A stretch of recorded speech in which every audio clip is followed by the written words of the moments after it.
Et en santé, une grande enquête santé démarre la semaine prochaine dans tous les archipels de Polynésie.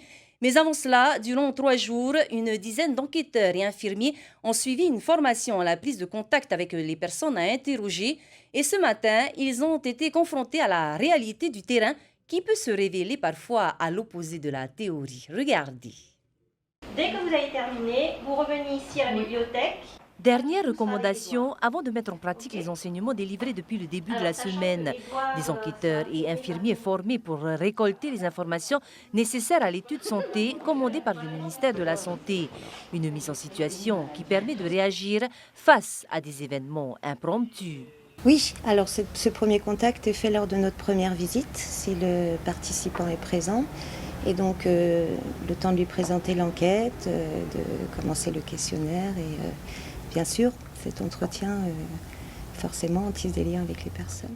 L'étude santé débute concrètement la semaine prochaine. Il s'agit d'interroger un panel de population sur leur comportement et leurs habitudes alimentaires afin d'identifier l'origine de certaines maladies non transmissibles telles que le diabète et les maladies cardiovasculaires. Un enquêteur fera à peu près 5 enquêtes par jour et une fois que le questionnaire aura été rempli, il prendra un rendez-vous pour le lendemain avec le participant parce que le lendemain, il y aura des mesures physiques à faire par un infirmier, c'est-à-dire la taille, le poids, la tension artérielle de la personne. Au total, plus de 4000 personnes sélectionnées sur l'ensemble de la Polynésie vont être visitées entre septembre 2019 et avril 2020. Il est donc demandé à la population de les accueillir dans les meilleures conditions possibles. Voilà, et on parle plus en détail de cette enquête avec nos invités. Il s'agit donc d'Edouard Suaz, chargé de recherche à l'Institut Malardé. Il est accompagné du docteur Alal Louazani, médecin à l'Organisation mondiale de la santé. À tous les deux, tout d'abord, Yorana, et merci d'avoir accepté notre invitation de ce soir. Yorana. Yorana, et puis merci à TNTV de nous inviter sur ce plateau et merci à vos auditeurs, téléspectateurs de nous accueillir dans leur foyer. Alors, Edouard Suaz, tout d'abord, concrètement, quel est l'objectif de cette enquête? Alors concrètement, l'objectif de cette enquête est d'essayer d'évaluer tous les facteurs de risque qui sont liés aux maladies chroniques.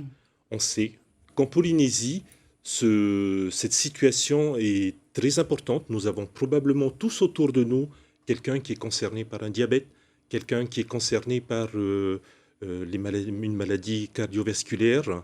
Voilà, et on essaie de voir vraiment la situation de la Polynésie par rapport à ces facteurs-là. Ce qui est important de noter, c'est que la Polynésie fait partie des pays qui menons pour la deuxième fois ce type d'enquête.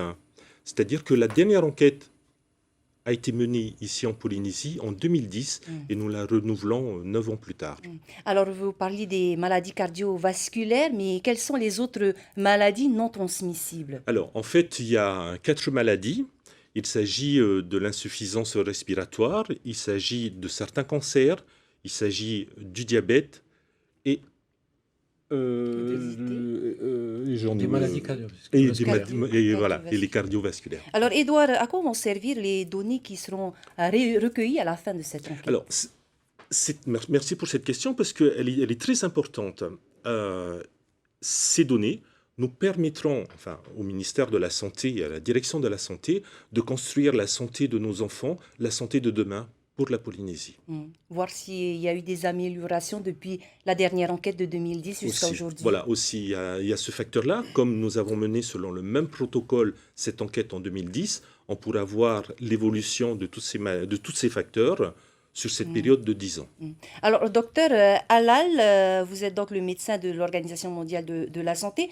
Quelle est l'implication justement de l'OMS dans cette étude?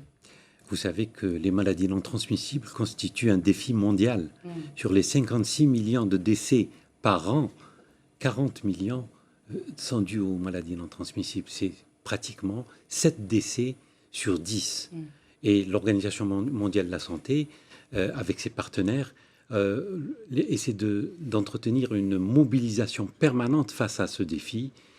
Et les facteurs de risque, ils sont au nombre de 8, font le lit de ces maladies non transmissibles. L'Organisation mondiale de la santé a mis sur point une méthodologie d'enquête, c'est l'enquête STEPS, qui essaie d'évaluer ces facteurs de risque. Il y a 4 facteurs de risque comportementaux: le tabac, la consommation d'alcool, l'activité physique et l'alimentation. Et il y a 4 autres facteurs physiologiques qui sont l'augmentation de la pression sanguine, l'augmentation de la glycémie, l'augmentation du cholestérol et l'augmentation du poids en termes de surpoids ou d'obésité. Et donc l'objectif est d'évaluer ces facteurs de risque et de voir quel est leur niveau, où est-ce qu'on en est et comment pouvoir réduire ces facteurs de risque dans la mesure où ces facteurs de risque sont communs pour ces 4 grands groupes de maladies que M. Suas vous a cités. Vous le disiez, l'OMS est à l'origine de la méthodologie de cette enquête. Dans quel autre pays est-ce que vous avez pu vous déplacer? Il y a 150 pays qui mènent l'enquête STEPS.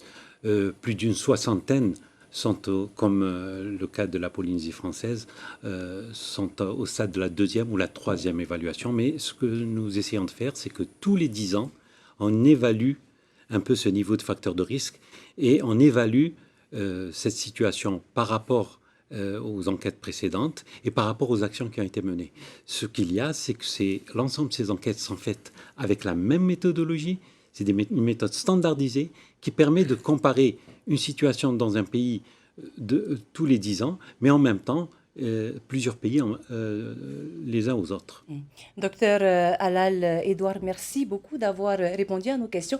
Nous aurons sûrement l'occasion de revenir sur la finalité de cette enquête. Maruru.